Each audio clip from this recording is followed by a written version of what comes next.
আসসালামু আলাইকুম প্রিয় শিক্ষার্থী বন্ধুরা, আজকে একটি ছোট্ট ক্লাস নিয়ে হাজির হয়েছি। তো চলো আমরা কথা না বাড়িয়ে ওই ছোট্ট ক্লাসটি সমাধান করি। দেখো, এখন বোর্ডে দুইটি প্রশ্ন আমি লিখে রেখেছি। প্রথম যে একটি প্রশ্ন আছে, সি ভাষায় পাও 6/2 প্লাস 1 কমা লেখা আছে 11 মডুলাস অফ 3 মাইনাস 3 স্টার 5।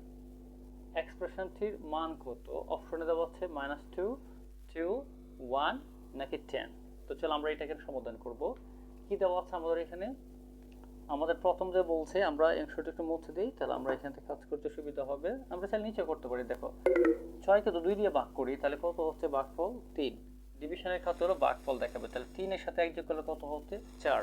তাহলে আমরা এখানে কত পাচ্ছি? 4 পাচ্ছি। আচ্ছা, এরপরে লক্ষ্য করো, এই যে দিলাম কমা, কমা আছে, যে কমা দিলাম। 11কে 3 দ্বারা ভাগ করলে ভাগশেষ কত হবে? মডুলাসের মানে হলো ভাগশেষ।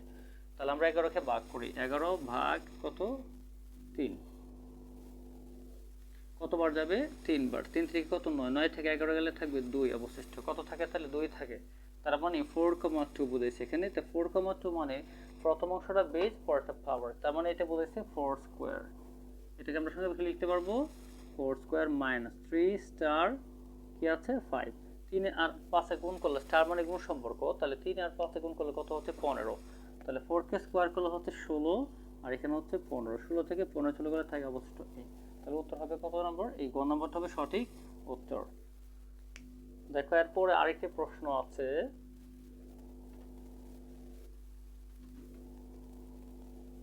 প্রশ্নটা লক্ষ্য করো, 20 মোড 3 ইকুয়াল কত? 1 নাকি 2 নাকি 7 নাকি 30? ঠিক আছে, তো আমরা এটা এখন সমাধান করব। মোড মানে কি? মডিউলাস।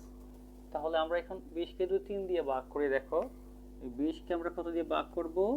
3 দিয়ে ভাগ করব। 3 দিয়ে ভাগ করো। 3 6 কত? 18। 20 থেকে 18 গেলে কত থেকে অবশিষ্ট? 2। কত থাকে? 2 থাকে।